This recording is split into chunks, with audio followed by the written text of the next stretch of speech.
자, 우리가 등차중항이라는 걸 우리가 공부를 했었죠. 이번에는 등비중항이라는 걸 공부를 할 겁니다. 무슨 말이냐면요. 세 수가 이렇게 있는데 요 비가 가운데 있다는 거지. 가운데 있는 항이라는 거예요. 근데 이 수열이 등비 수열을 이루고 있다는 거거든요. 그러면 공비 R이라는 게 뭐냐면요. 앞에 거에서 뒤에 거, 또 앞에 거에서 뒤에 거 이렇게 되는 거죠. 그죠? 자, 그럼 뭡니까? 이렇게 두 개 이렇게 곱해보죠. 예. 그래 곱하면 뭐가 된다는 겁니까? b의 제곱은 뭐 ac 이렇게 되는 거죠. b는 뭐 루트 ac 플러스 마이너스 루트 ac 이렇게 된다는 거죠. 자, 그래서 플러스 마이너스 적기 싫으니까 그냥 b의 제곱은 ac 요렇게 될 때 얘를 보고 b를 가운데 있는 항, 중항이라고 불러주고요. 이 수열이 등비를 이루기 때문에 등비, 중항이라고 불러준다. 이렇게 이야기하는 거예요. 그러면 요 2와 8 가운데 있는 항이 얼마냐 이거예요. 그러면 b의 제곱은 뭐 2, 8, 16 이렇게 되는 거죠. 자, 그 다음에 문제 한번 보도록 하겠습니다. 자, A, 6, B가 순서대로 등비 수열을 이룬다. 이러면 6이라는 것이 가운데 있는 항이다. 그러면 6의 제곱은 뭐가 된다? A, B 이렇게 나온다는 걸 하나 안다는 거죠.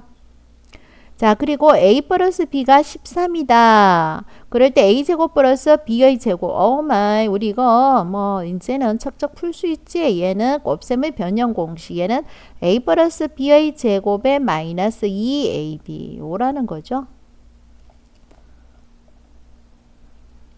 AB 요라는 거죠. 자, 그러면 A 플러스 B가 13이라고 구해줬죠. 13의 제곱 마이너스 A, B가 6의 제곱 36이니까 2 곱하기 36 요걸 해다는 거네.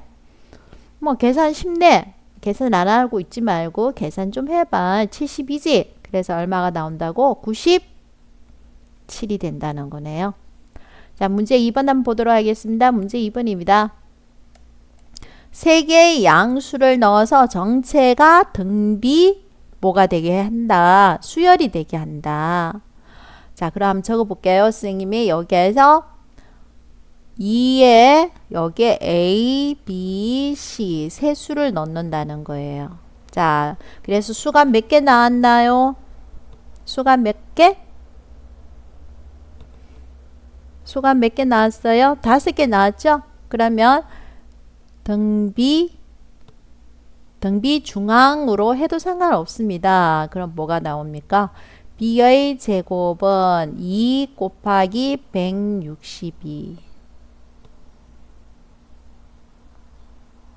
됐죠? 네. 그럼 요거 계산해주면 얼마가 됩니까? 자, 계산해 볼게요. 162를 소인수 분해시키는 게 낫겠지. 그래서 2를 해주니까 81이 되나? 자, 그러면 또 3으로 해주면 뭐가 되니?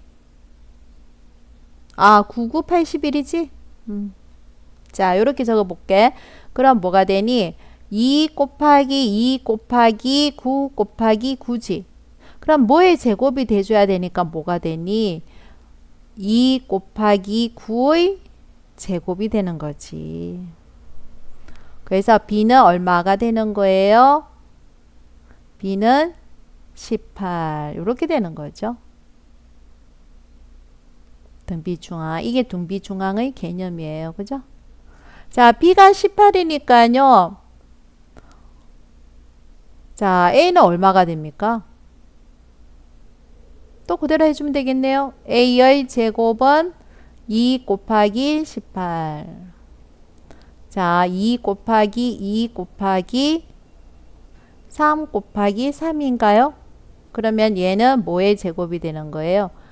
6의 제곱이죠. 그래서 A는 뭐가 된다? 6. 그럼 곱하기 3이네? 그러면 얘는 50 4 이렇게 나오네요. 이게 등비 중앙의 개념인데요. 등비 중앙이 뭔 말인지 쌤 요거 제곱수 구하는 게 어려워요. 그러면 꼭 아니래도 상관없습니다. 어떻게 구해도 상관없다는 거예요. 얘를 첫 번째 항으로 봐준다는 거예요. 엄마 왜 그래? 얘를 첫 번째 항이고요. 두 번째 항, 세 번째 항, 네 번째 항, 다섯 번째, 얘를 다섯 번째 항으로 봐주면 돼요. 그럼 뭐가 됩니까? 이 다섯 번째 항을 첫 번째 항 곱하기 아래 4승을 해주면은 162가 나와야 된다는 거죠. 요렇게 해도 상관없습니다. A 4승은, 아래 4승은 80 뭐가 됩니까? 1이죠. 자, 이제는 눈치챘어요. 3의 4승은 얼마가 됩니까? 81. 그래서 R이 뭐가 된다? 3이다. 그래서 R이 3이기 때문에 2 곱하기 3은 6, 6 곱하기 3은 18, 18 곱하기 3은 18 곱하기 3은 뭐 이렇게 계산을 그냥 해줘도 상관없습니다. 어떻게 편하든 간에 이거 하세요. 등비 중항을 가지고 제곱수를 이용해서 구해줘도 되고 아니면 일반항으로 구해줘도 상관없습니다. 자, 여기에서 이가 몇 가지만 기억을 하자. 등비 수열은요, 큰 수가 굉장히 숫자가 크기 때문에요. 큰 수를 잘 안 쓰거든요. 2하고 3, 이 정도 쓸 거고요. 2의 1승은 2, 2의 2승은 얼마? 4. 그 다음에 얼마? 8, 그 다음 얼마? 16, 그 다음 뭐? 32, 64, 요 정도는 기억하고 있어야 돼요. 3의 1승은 얼마? 3, 3의 2승은 얼마? 9, 그 다음에 27, 81, 243, 요 정도는 이가 척척 계산하고 있어야 됩니다. 그래서 이제 81 정도면 3의 4승이구나 하고 이렇게 기억하고 있는 게 좋습니다. 자, 그 다음 문제 3번 보겠습니다. 이 세 수가 순서대로 등비 수열을 이루고 있습니다. 그럼 얘는 6이라는 것이 뭐다? 등비 중항이라는 거죠. 등비 중항. 그러면은 6의 제곱 36이라는 것은 A와 A-5의 곱이다. 그러면 얘가 결국은 무슨 말입니까? 그렇죠. 2차 방정식 풀이라는 겁니다. 뭐하고 뭐? 4, 9, 36 어디 마이너스 9에 36. 그래서 A 값은 얼마? 마이너스 4 또는 A는 9. 이렇게 구해달라는 겁니다. 자, 문제 4번 보겠습니다. 문제 4번. 자, 단의 부피가 일정한 비율로 감소하는 오른쪽 그림과 같이 3단의 케이크가 있다. 제3단의 부피가, 자, 그러니까 제3단의 부피를 선생님이 V3으로 두죠. V3으로 두고요. 2단의 부피는 V2고요. 1단의 부피는 V1이라고 뒀습니다. 3단의 부피가 V3이 1단의 부피의 V1의 몇 배? 2분의 1이라는 겁니다. 자, 그 다음 자, V2는 그러면은 얼마의 V3이냐? 자, V2는 V3의 몇 배냐? 이거죠. 그럼 뭡니까? 일정한 부피로 비율로 감소한다니까 등비 수열이 된다는 겁니다. 등비 수열. 그래서 선생님이 V1을 첫 번째 항이라 본다면요. 첫 번째 항이라 본다면요. 2분의 1의 첫 번째 항이라 본다면은 V3는 뭐가 됩니까? A1의 R의 2가 된다는 거죠. 자, V2는 뭐가 됩니까? A1의 R이고요. V3는 뭐가 됩니까? A1의 R의 2가 된다는 거죠. 이 곱하기 얼마를 해주면 되냐 이겁니다. 자, 그럼 한번 보겠습니다.